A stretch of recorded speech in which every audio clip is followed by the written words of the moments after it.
Un día como hoy, 26 de febrero, pero de 1999 nace en caso de que el mundo se desintegre. Y hoy 26 de febrero del 2012 cumple 13 años. En caso de que el mundo se desintegre, ECDQEMSD es el nombre del programa de radio, y viene muy ad hoc con la mística del show. 5 tripulantes a bordo de una nave espacial llamada María Tijuana que circunda los límites del planeta Tierra con un aparente objetivo: que quienes van a bordo sean testigos del fin del mundo con asientos de primera fila.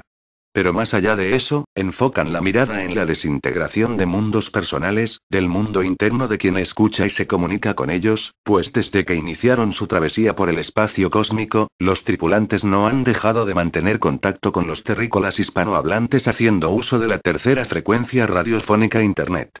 Todo esto lo convierte en una gran metáfora del macro y micromundo al que nos tenemos que enfrentar día con día. A continuación presentamos una entrevista con los autores intelectuales de CDQEMSD, concedida muy amablemente a quien escribe este blog. Se hizo contacto con la nave María Tijuana y acordamos hacer la entrevista de forma escrita. Para llevarla a cabo se hizo uso de una paloma mensajera que viaja a la velocidad de la luz, la cual se encargó del vaivén de preguntas y respuestas. De esta forma se trata de conmemorar el 13º aniversario del programa de radio número 1 de habla hispana. Son una tripulación un tanto bizarra pero completa: un pirata filósofo, un señor lagartija adoptado artísticamente, un mico chambeador que hace de todo, una seductora dama que no habla, un capitán audaz y malhumorado. Son las cualidades personificadas que todo humano debería tener. ¿Cómo se conocieron? ¿Cómo se logró esa conjunción de personajes? Pirata. Con el lagarto nos conocíamos de la escuela, pero solo de vista, nunca habíamos hablado hasta que una noche nos encontramos en un sitio donde había un concierto de bandas under. Con el capitán Vinilo nos conocimos luego ya en el ámbito de la radio, hicimos algunos trabajos juntos y siempre trabajamos y pensamos de manera muy similar. Con el mico y la muda nos conocimos haciendo la revista donde comenzó todo el proyecto. Antes de Internet habíamos realizado una revista, con aires de fanzine elegante llamada Revista Trans. La idea era una revista que transgrediera, transmitiera y traspasara los géneros habituales de las revistas encasilladas en una sola temática. Era una publicación que mezclaba cultura, contracultura, historia, literatura, arte gráfico, crítica musical, comentarios de teatro, cómic. Era mensual de distribución gratuita, duró 10 números y la falta de fondos, crisis, y aumento de costos del papel e impresión, fue su sentencia final. Pero como la resistencia existe, decidimos volcar esa energía en un sitio de Internet que recién comenzaba a hacerse mínimamente masivo. Señor Lagartija fue casi inconsciente, pero es cierto que los 5 tripulantes representan algo que termina siendo un equilibrio fantástico. 26 de febrero de 1999 es la fecha que da inicio a un viaje camino hacia ningún lugar que los llevó a dejar la Tierra e iniciar una travesía por el espacio exterior. Pirata. ECDQEMSD comienza el camino hacia ningún lugar pero en la Tierra, pues transmitimos desde la Tierra unos años. Abordar la nave fue una decisión obligada. Cuando todo parece acorralarte, negarte, cortarte caminos y obligarte sin opción a hundir las manos en la basura, es decir, claudicar en todas tus convicciones, cualquiera se subiría a una nave espacial como forma de preservación. Cualquiera que la tenga, claro, y lo bueno es que nosotros la teníamos. En realidad suena épico, pero la metáfora sería un niño probando la crema del pastel con un dedo. Lo reprenden, le dicen eso no. El niño piensa en lo ilógico de la reprimenda y la acata. O se roba el pastel y echa a correr donde no haya quien le diga no. Eso fue subirse a la nave. Señor Lagartija. Además, transmitir desde el espacio nos evitaba responder muchas preguntas, sobre todo las fiscales y esas de por qué hablan como hablan, de dónde son, de dónde transmiten. Todas respuestas que atentarían contra la magia de radio y nosotros queríamos jugar con esa magia al máximo. Su objetivo desde un principio fue mantener comunicación con los terrícolas hispanohablantes o simplemente se aburrieron en el espacio. Señor Lagartija.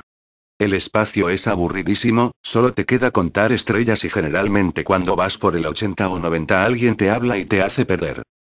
Pirata. Nuestro objetivo desde el principio fue hacer la radio que nos gustaría escuchar. La radio es comunicación, es el más perfecto medio de comunicación creado por y para comunidades. Hasta cuando oyes música, el sonido te está comunicando. Pero sí, siempre nos gustó la radio con historias, con palabras y silencios que nos hacen sentir menos solos. Señor Lagartija. Además no sabíamos hacer otra cosa. Pirata. Eso es cierto, pero no sé si debemos ser tan sinceros. Señor Lagartija. Jamás. La idea de unir a los pueblos hispanohablantes por medio de la comunicación radiofónica está inspirado en el sueño bolivariano. Pirata. El sueño bolivariano estaba relacionado con lo político y sería demasiado presuntuoso, pero si lo tomamos como unión sin fronteras de pueblos respetando sus riquezas particulares, sí. Básicamente porque en caso hace foco en sensaciones, sentimientos, comunicación e historias personales que hacen a la esencia humana. Es por eso que podemos pasar de hablar de trivialidades extremas a profundos temas que nos enfrentan a la pura esencia del ser y sus experiencias. Lo de hispanoparlantes es meramente una limitación relacionada con el idioma natal. Y afortunadamente, aunque por el hecho histórico lamentable del colonialismo, es hablado en gran parte del planeta. El español y sus diversas adaptaciones regionales enriquecen muchísimo la comunicación. Personalmente considero que CDQEMSD es un programa de radio muy fino en el sentido de que detrás de anécdotas personales también se esconde un contenido abrumador que insta al pensamiento crítico, a ser un poco rebelde con el sistema, todo ello por medio de metáforas que evita caer en el clásico panfleto. ¿Qué han buscado transmitir a los oyentes del programa? Pirata. El pensamiento crítico tiene una razón de ser, y que no es la de criticar sin fundamento por el solo hecho de sentirse rebelde y creer que por ese simple hecho se está exento de colaborar con lo que criticamos y somos superiores a lo criticado. El pensamiento crítico es despojarse de estructuras culturales que nos llegan como mandato implícito o explícito para poder formar nuestros propios valores. Entonces regresamos al niño cuando está en la etapa de preguntarse todo. Esas preguntas que muchas veces nos dejan sin respuesta porque no aplican las respuestas que tenemos programadas. Eso buscamos transmitir, preguntémonos por qué creemos en lo que creemos, por qué decimos lo que decimos, por qué actuamos como actuamos y obliguémonos a dar una razón. Una razón que nunca será absoluta, porque será crítica. Señor Lagartija. De hecho, subirse a la nave ayudó mucho a transmitir algo que desde la Tierra era más difícil. Las fronteras pueden dividirnos, los giros lingüísticos también, las pasiones, naciones y religiones. Pero si te quitas eso guardando la identidad local puedes ver que hay mucho más para compartir, mucho más en común que lo que nos divide. Y ahí está el chiste, compartir enriquece, dividir empobrece. Es muy evidente la pasión que le ponen a la hora de hacer CDQEMSD. ¿Cómo se generó ese amor por la radio como medio de comunicación? Pirata. Yo siempre quise saludar a gente que no veía pero que intuía que estaban allí. El lagarto hizo radio en casi todos los puestos desde siempre. Señor Lagartija. Fui musicalizador, atendía teléfonos, cortaba noticias, corría por los pasillos, coordinaba, producía, hacía personajes, y ahora soy el señor Lagartija, lo que fui siempre en realidad. Pirata. Supongo que el amor por la radio viene de la presencia del medio en nuestras vidas como escuchas. De dar tanto valor a esas voces que nos acompañaban en la oscuridad de la habitación o en la mañana con el desayuno. De aquella emoción adolescente de cuando alguien ponía un disco que te gustaba y que no escuchabas en ningún otro lado. La magia que tiene la radio es única, es difícil explicar la pasión. Yo creo que en nuestro caso es una enfermedad. Y si mortal, en el sentido que moriremos haciendo radio porque en eso nos va la vida. ¿Quiénes son sus héroes o cuáles son sus influencias del mundo radial? Señor Lagartija. Hay nombres, pero básicamente son gente que fue generando revoluciones en el modo de hacer radio. Pirata. Más allá de los nombres están esos momentos en que programas y voces acompañaban parte de tu vida. Recuerdo un noticiero que escuchaba mi padre con la radio bajo la almohada. Transmisiones de fútbol o boxeo o lo que sea. O asociar el sonido de un programa o la voz de un locutor que escuchaba mi madre con el olor del desayuno. Señor Lagartija. Tipos que hacían personajes o reinventaron la radionovela. Había programas que te hacían encender la radio a determinada hora en determinado dial, eso era glorioso. Pirata. Recuerdo la primera vez que escuché una grabación de lo que había hecho Orson Welles con la invasión de Marte a la Tierra. Yo dije guau, quiero hacer eso. Señor Lagartija. Es imposible negar a Howard Stern la experiencia de Radio Carolina de transmitir desde un barco fuera del alcance legal en Gran Bretaña para poder decir lo que pensaban y pasar la música que querían. Esos hitos heroicos solo los tiene la historia de la radio, porque es un medio que parece nacido para realizar ese tipo de búsqueda de los límites en comunicación. Pirata. Las comunitarias en la selva transmitiendo en claves metafóricas. Haciendo del medio parte vital de la lucha. Señor Lagartija. No imaginamos un mundo sin radio. Pirata. Parece que no. Señor Lagartija.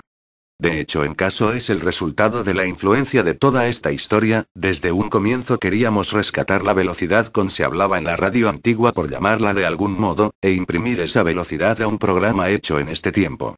Si te fijas parece que los locutores antiguos andaban corriendo contra el tiempo, quizás como un modo de reconocer el verdadero valor del tiempo en radio. Eso queríamos rescatar y aplicar. Ustedes fueron uno de los pioneros en hacer uso del Internet como tercera frecuencia radial, más específicamente en forma de podcast. ¿Cómo fue que se suscitó esa experiencia? Pirata. Por cuestiones de que en muchos casos primero está la práctica y luego se nomencla, no somos reconocidos como primer podcast. Primero por hacerlo antes de que exista la nomenclatura podcast y segundo por no hacerlo desde un medio de comunicación institucionalizado de un país primermundista anglosajón. Imagínate latinos haciendo algo por primera vez que no sea negativo. No puede ser. En realidad fue algo casualmente obligado. Estaba la web y el lagarto dijo, ¿y si subimos un audio como si fuera programa de radio? Sería como una canción, pero en vez de eso, unos tipos hablando durante unos minutos. ¿No parece tan genial la idea? Señor Lagartija. Ninguna idea parece tan genial contada de esa manera. Pirata. Sí, ¿verdad? ¿Por eso será que el primer podcast es otro que salió años después? Señor Lagartija. No, espere que el Mico lo explicará mejor. Mico. Queríamos hacer un programa de radio y ninguna radio nos contrataba. Entonces al lagarto se le ocurrió hacer un pregrabado y subirlo a internet para que usuarios lo escuchen y o descarguen. Desde el programa número 1 los archivos estuvieron para descargarse y escuchar online. La idea del podcast como se conoce hoy la teníamos en mente, pero no existía la distribución de contenidos por RSS o XML, que es lo que hoy determina qué es un podcast. Por entonces Microsoft había desarrollado un sistema de canales a los que podías suscribirte para recibir avisos de actualizaciones sin tener que entrar al navegador. Por eso nosotros rebautizamos revistatrans.com en canaltrans.com y formamos parte de esa distribución gratuita de contenidos. Lógicamente, para que MR Gates aceptara la transmisión de archivos debimos falsear un poco la realidad y presentarnos como una radio convencional de transmisión las 24 HS, aunque en realidad era un loop incesante de CDQEMSD. Afortunadamente los encargados o no sabían español o no escucharon nunca más de 10 minutos de transmisión. Lo anecdótico de todo esto es que si nos hubiéramos presentado como solo un programa de radio para descargar jamás hubiéramos podido entrar al sistema ese de canales. Ese sistema luego desapareció y apareció la distribución vía XML y con eso la nomenclatura de podcast. A todo esto CDQEMSD. Ya tenía un largo camino recorrido sin ser considerado podcast simplemente porque el nombre no existía. Jabo. Y no solo pueden presumir de ser el primer podcast en producirse, también pasarán a la historia como el más longevo. 13 años y 2600 emisiones chingón. Durante esta travesía ha pasado de todo, momentos en los que parecía que el viaje terminaba, emotivas y épicas celebraciones, incluso hubo un aterrizaje en tierras aztecas en una especie de abducción a la inversa. ¿Cuál sería el balance a estos 13 años a nivel interno? Pirata. El balance creo que sería sorprendente. Jamás imaginamos todo lo que pasamos gracias a Encaso. Llegamos mucho más lejos, teórica y prácticamente, de lo que habíamos soñado en el comienzo. Cada crisis nos hizo más fuertes y nos sorprendió la respuesta obtenida. El balance sería que si a algo le colocas mucha transpiración, parte de inconsciencia y mucha pasión, no puede haber falla, pero en este caso, como los que enumeras, nos vimos superados por los premios recibidos. Hoy sentimos que CDQEMSD fue aquello que justificó, y justifica aún, nuestra existencia. El mundo se nos desintegró algunas veces y tomó otras llenas. Visto desde aquí, hasta lo malo se transformó en positivo, porque en las crisis fue que comprobamos lo importante que era esto para nosotros, ahí fue que los desintegrados salieron a defender su propio espacio, ahí fue que nos fueron guiando a cómo debía resistirse cuando no todo estaba cómodamente dado. Creo que si el programa nunca hubiera estado amenazado, si hubiéramos aterrizado antes y por nuestros propios medios, si hubiéramos conseguido un sostén publicitario, si hubiésemos tenido menos sobresaltos, nada hubiese sido tan mágico y fabuloso. ¿Y a nivel global cómo ven la Tierra en comparación a la de hace 13 años? Señor Lagartija. Hecha mierda. Pirata. No sé si la Tierra cambia o cambia uno la percepción de ella, supongo que lo segundo, pero también es cierto que hay cosas que van variando. Es lógico que todo tienda a exagerarse. Digo, yo la veo más violenta, más descarada, más injusta, más tensa. Pero a la vez más informada, más alerta, más intercomunicada. Nosotros los latinoamericanos estamos como a la vanguardia de esas cosas nefastas lamentablemente.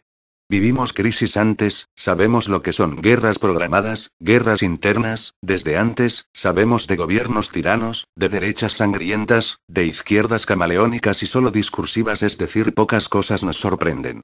Aunque afortunadamente no perdemos capacidad de sorprendernos, eso sí sería morir un poco. Aprovechando la pregunta anterior de cómo es que ven la Tierra, ¿es verdad lo que dice la NASA, que la Tierra tiene forma de patata? Yo me quedé con que tenía forma de caramañola. Señor Lagartija. Caramañola, pero la NASA sabía que tendría que dar muchas explicaciones si decía la verdad, entonces dijo patata. Pirata. Sí, a nadie le sonaría extraño eso. Además de George Bush, ¿a qué personalidades le mentarían la madre? Señor Lagartija. No. La lista sería larguísima. Pirata. Todo personaje que tenga una porción de poder por mínima o máxima y lo utilice solo a fines personales valiéndole los daños colaterales o directos que sus decisiones implican. Pero supongo que quieres nombres. Señor Lagartija. Nombres. De nombres. Pirata. No, por favor, no me golpee, inspector. Una pregunta obligada que harían un día antes de que el mundo se desintegre. Pirata. Creo que nos gustaría, y hablo por todos los que hacemos en caso, transmitir en ese momento, los sucesos minuto a minuto. Señor Lagartija. Sí que sí, güey. Pirata. Pero vamos a una respuesta más individual. Yo pensaría, ¿y esto fue todo? Y en una actitud iluminada concentraría mis mejores esfuerzos en recordar el mejor lado de la experiencia. Supongo que acompañado de café, un cigarro y algún licor exquisito. Señor Lagartija. Agradecería a todas las personas que fue un placer conocer y me encerraría en una habitación con miles de pantallas en las paredes a ver al mismo tiempo todas las películas, todos los vídeos que me emocionaron a lo largo de mi historia, los mejores momentos de mi vida, y escuchando todas las canciones a todo volumen. Eso estaría bien. Si regresaran a la Tierra, ¿qué camino creen que tomarían sus vidas? Señor Lagartija. Aún hay radios en la Tierra, ¿no? Pirata. Me gustaría ser mariachi, pero se me hace un gremio difícil. Además creo que sería uno muy malo, pero le pondría pasión, eso sí. Señor Lagartija. De hecho no se me ocurre otro camino. Pirata. No, sinceramente a mí tampoco, un camino hacia ningún lugar y está bueno. Por mi parte no queda más que felicitarlos por este 13º aniversario y desearles larga vida. Robándoles su frase, ha sido un verdadero placer. ¿Desean mandar algún mensaje a los oyentes de CDQEMSD? Pirata. Gracias por hacer que estos 13 años tengan el sentido que tienen para nosotros. Señor Lagartija. Sí que sí, y putos todos. CDQEMSD.